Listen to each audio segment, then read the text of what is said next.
پیدائش اس کا پہلا باب۔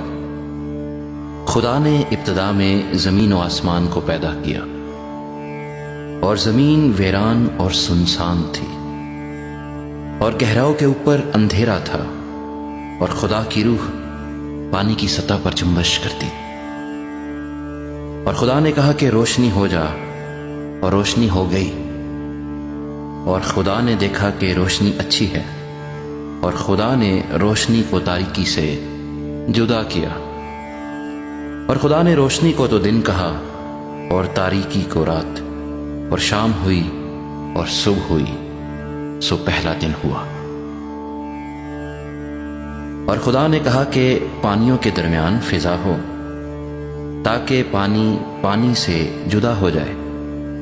بس خدا نے فضا کو بنایا، اور فضا کے نیچے کے پانی کو فضا کے اوپر کے پانی سے جدا کیا، اور ایسا ہی ہوا۔ اور خدا نے فضا کو آسمان کہا، اور شام ہوئی اور صبح ہوئی، سو دوسرا دن ہوا۔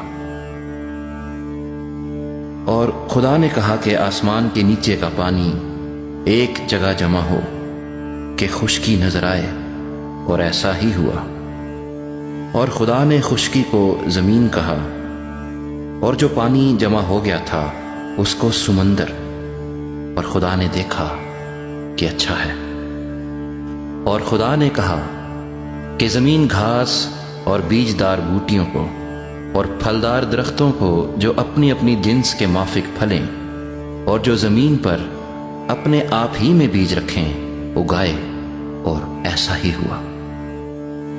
تب زمین نے گھاس اور بوٹیوں کو جو اپنی اپنی جنس کے موافق بیج رکھیں، اور پھلدار درختوں کو جن کے بیج ان کی جنس کے موافق ان میں ہیں، اگایا۔ اور خدا نے دیکھا یہ اچھا ہے۔ اور شام ہوئی اور صبح ہوئی، سو تیسرا دن ہوا۔ اور خدا نے کہا کہ فلک پر نیر ہوں کہ دن کو رات سے الگ کریں، اور وہ نشانوں اور زمانوں اور دنوں اور برسوں کے امتیاز کے لیے ہوں، اور وہ فلک پر نور کے لیے ہوں کہ زمین پر روشنی ڈالیں، اور ایسا ہی ہوا۔ سو خدا نے دو بڑے نیر بنائے، ایک نیر اکبر کہ دن پر حکم کرے، اور ایک نیر اصغر کہ رات پر حکم کرے۔ اور اس نے ستاروں کو بھی بنایا، اور خدا نے ان کو فلک پر رکھا کہ زمین پر روشنی ڈالیں، اور دن پر اور رات پر حکم کریں، اور اجالے کو اندھیرے سے جدا کریں۔ اور خدا نے دیکھا کہ اچھا ہے۔ اور شام ہوئی اور صبح ہوئی، سو چوتھا دن ہوا۔ اور خدا نے کہا کہ پانی جانداروں کو کثرت سے پیدا کرے، اور پرندے زمین کے اوپر فضا میں اڑیں۔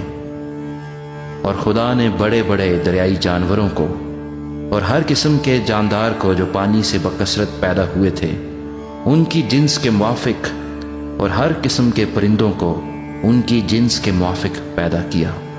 اور خدا نے دیکھا کہ اچھا ہے۔ اور خدا نے ان کو یہ کہہ کر برکت دی کہ پھلو اور بڑھو، اور ان سمندروں کے پانی کو بھر دو، اور پرندے زمین پر بہت بڑھ جائیں۔ اور شام ہوئی اور صبح ہوئی، سو پانچواں دن ہوا۔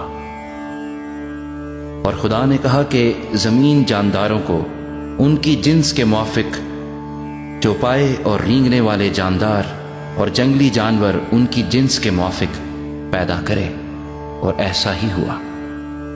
اور خدا نے جنگلی جانوروں اور چوپایوں کو ان کی جنس کے موافق، اور زمین کے رینگنے والے جانداروں کو ان کی جنس کے موافق بنایا۔ اور خدا نے دیکھا کہ اچھا ہے۔ پھر خدا نے کہا کہ ہم انسان کو اپنی صورت پر اپنی شبیہ کی مانند بنائیں، اور وہ سمندر کی مچھلیوں اور آسمان کے پرندوں اور چوپایوں اور تمام زمین اور سب جانداروں پر جو زمین پر رینگتے ہیں اختیار رکھیں۔ اور خدا نے انسان کو اپنی صورت پر پیدا کیا، خدا کی صورت پر اس کو پیدا کیا، نر و ناری ان کو پیدا کیا۔ اور خدا نے ان کو برکت دی اور کہا کہ پھلو اور بڑھو اور زمین کو معمور و محکوم کرو، اور سمندر کی مچھلیوں اور ہوا کے پرندوں اور کل جانوروں پر جو زمین پر چلتے ہیں اختیار رکھو۔ اور خدا نے کہا کہ دیکھو، میں تمام روئے زمین کی کل بیجدار سبزی اور ہر درخت جس میں اس کا بیجدار پھل ہو تم کو دیتا ہوں، یہ تمہارے کھانے کو ہوں، اور زمین کے کل جانوروں کے لیے اور ہوا کے کل پرندوں کے لیے اور ان سب کے لیے جو زمین پر رینگنے والے ہیں جن میں زندگی کا دم ہے، کل ہری بوٹیاں کھانے کو دیتا ہوں۔ اور ایسا ہی ہوا۔ اور خدا نے سب پر جو اس نے بنایا تھا نظر کی اور دیکھا کہ بہت اچھا ہے، اور شام ہوئی اور صبح ہوئی، سو چھٹا دن ہوا۔